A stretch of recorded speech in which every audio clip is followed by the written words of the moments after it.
First, I want to acknowledge the presence of a couple of council members.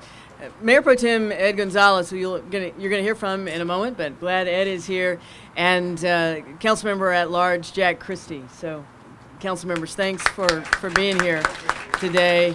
Councilmember Noriega's office is mentioned. Did I miss anybody else? Al Wong's office. Al Wong's office is here represented. And I'm really happy to see Sheriff Adrian Garcia out in the audience. Sheriff, come on up. He's not officially a part of this yet, but we're working on him, and I know he's supportive, so glad he's here. Today marks the completion of not just a wonderful facility, but a change in mindset here in the city of Houston. It solves problems, but it doesn't just solve problems, it actually offers some real solutions in ways that we haven't offered those solutions before.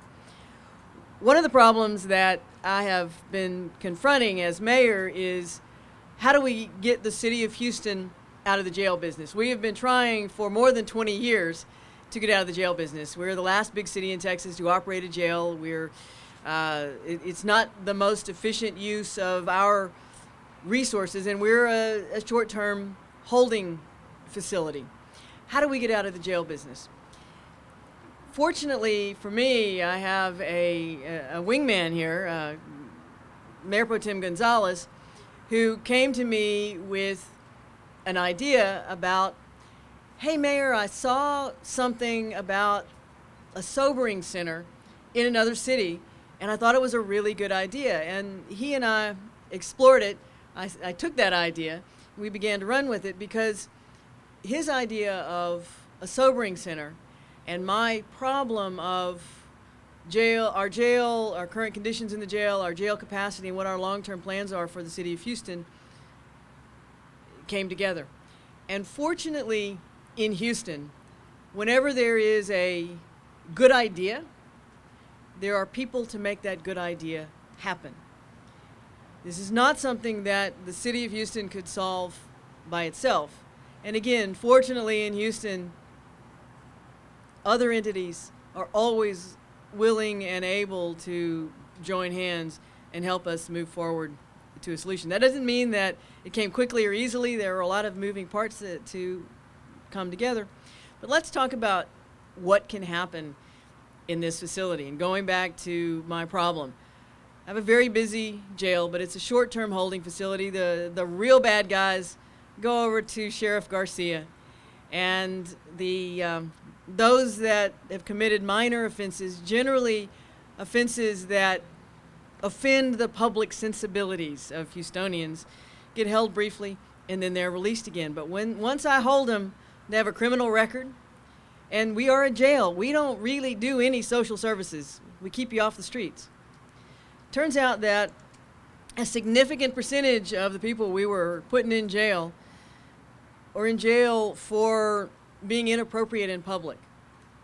Generally inappropriate in public because they're under the influence of some sort of substance.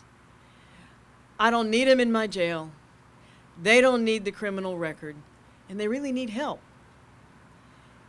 Turning to Councilmember Mayor Pro-Tem Gonzalez's idea of a sobering center, we had an elegant solution that moves the city farther along the road of reducing our head count so that we can ultimately merge our jail into the counties. But it doesn't just solve the problem. For me, it provides opportunities and options for people that we pick up. Now, I know it's popular and it's easy to talk about, say, post NBA All-Star game, and we had actually a remarkably safe and just positive NBA All-Star game. But who did we arrest? We arrested some prostitutes, always, and we arrested some folks for public intoxication. We had no place to take them but the jail. Someone who is in town having a good time celebrating a sports event shouldn't end up with a criminal record.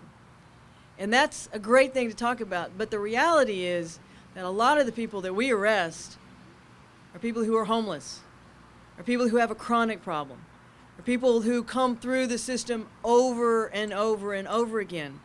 So this is something that will address somebody who has a lapse in judgment, and this is a center that will address someone who has real needs, and it provides us a forced intervention.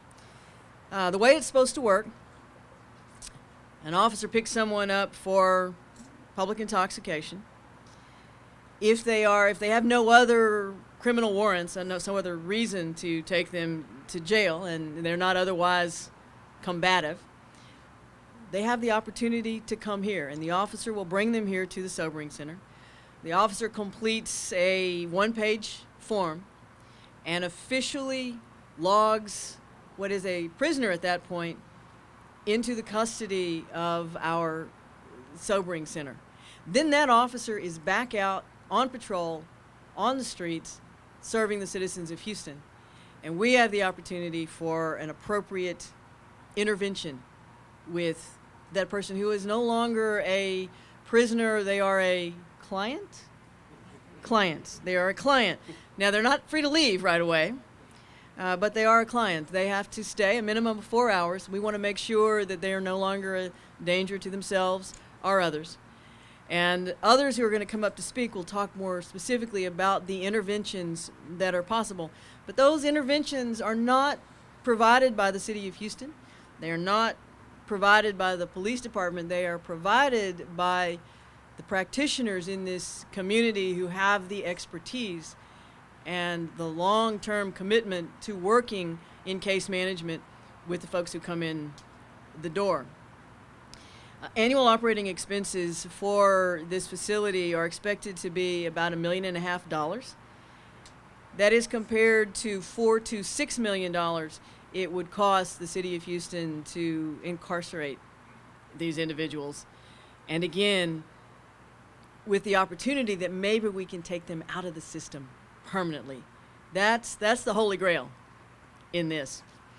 It is expected the center will formally begin accepting detainees or clients.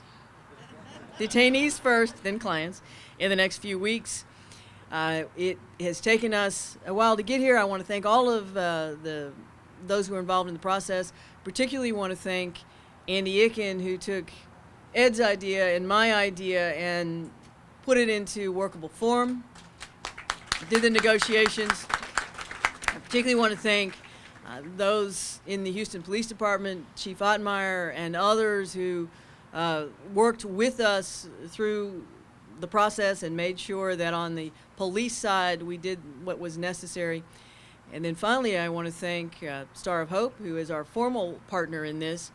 I want to thank the council members who voted to create the local government corporation, which is the Houston Recovery Center, and the board members who are here today that oversee that local government corporation.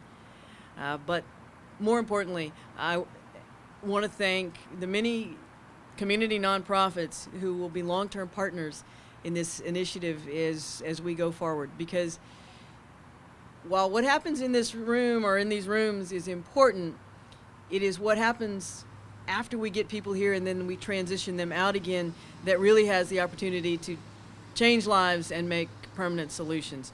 So I'm pleased to be part of today, and thanks everybody for being here.